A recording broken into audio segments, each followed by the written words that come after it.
রসুল করিম সাল্লাল্লাহু আলাইহি সাল্লাম বলেছেন, আব্দুল সিয়ামি বাদা রমাদান শাহরুল্লাহিল মুহাররম। রসুল করিম সাল্লাল্লাহু আলাইহি সাল্লাম বলেছেন, পরে রমজান মাসের রোজার পরে শ্রেষ্ঠ রোজা হলো আল্লাহর মাস মুহররম মাসের রোজা। সেই মুহররমের রোজাটা কিভাবে আসলো? রসুল করিম সাল্লাল্লাহু আলাইহি সাল্লাম মক্কার মধ্যে নির্যাতিত নিপীড়িত হয়ে অতিষ্ঠ হয়ে কাফেরদের জুলুম নির্যাতন অমানবিক অত্যাচার তিনি সহ্য করার পরেও যখন রসুল করিম সাল্লাল্লাহু আলাইহি সাল্লামকে হত্যা করার জন্য আবু জাহেল, উতবা, সাইবা বড় বড় কাফেররা যখন সিদ্ধান্ত করলেন দারুন নদওয়ার মধ্যে, তখন রসুল করিম সাল্লাল্লাহু আলাইহি সাল্লামকে আল্লাহ তাআলা নির্দেশ দিলেন মক্কা শরীফ থেকে হিজরত করে মদিনায় চলে যাওয়ার জন্য। রসুল করিম সাল্লাল্লাহু আলাইহি সাল্লাম মক্কা থেকে মদিনায় হিজরত করে চলে গেলেন।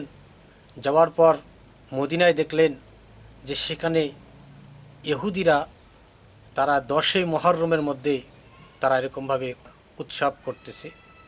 রসুল করিম সাল্লাল্লাহু আলাইহি সাল্লাম তাদেরকে একজনকে ডেকে বললেন যে তোমরা কি করো?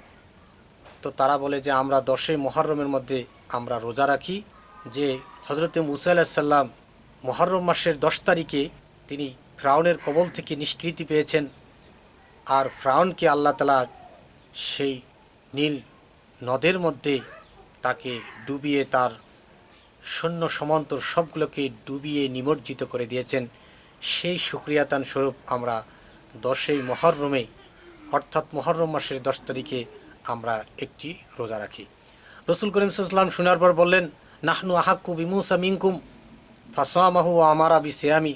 রসুল করিম সাল্লাল্লাহু আলাইহি ওয়াসাল্লাম বললেন, আমরা তো মুসা আলাইহিস সালামের সবচেয়ে বেশি হকদার, সুতরাং রসুল সাল্লাল্লাহু আলাইহি ওয়াসাল্লাম নিজেও রোজা রাখলেন এবং রোজা রাখার তিনি সাহাবায়ে কেরামকে নির্দেশ দিলেন।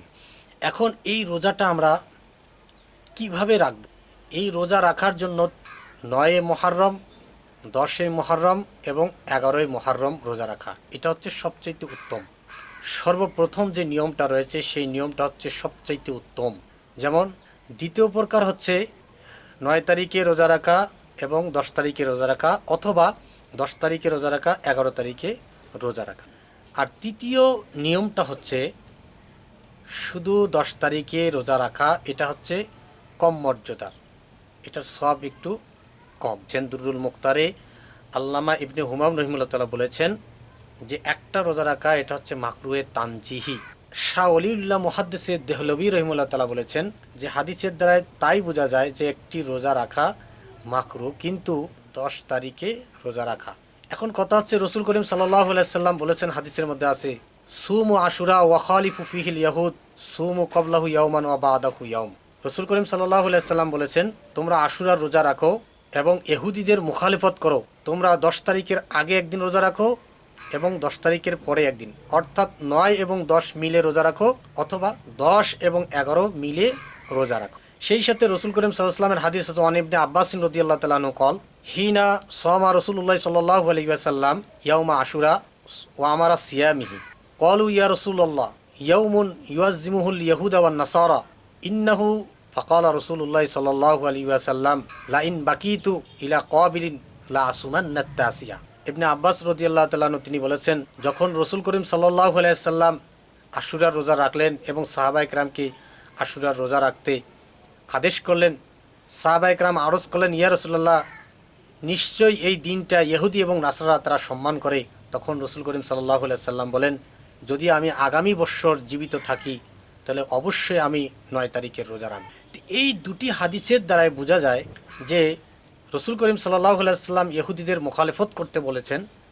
ইহুদিদের মুখালেফত করা, যে তোমরা 9 তারিখ এবং 10 তারিখে কি রোজা রাখো, মিলিয়ে রাখো, মাফজুল এটাকে বলা হয়। মাফজুল মানে এটার সওয়াব কম হবে।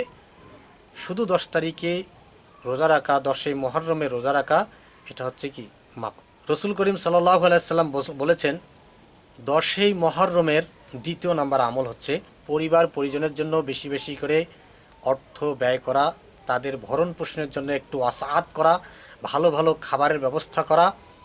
এটা যদি কোনো ব্যক্তি করে তাহলে আল্লাহ তাআলা তাকে সারা বছরের জন্য তাকে স্বাচ্ছন্দ্যতা দান করবেন, জানমালের মধ্যে তার আর্থিকের মধ্যে আল্লাহ তাআলা বরকত দান করবেন।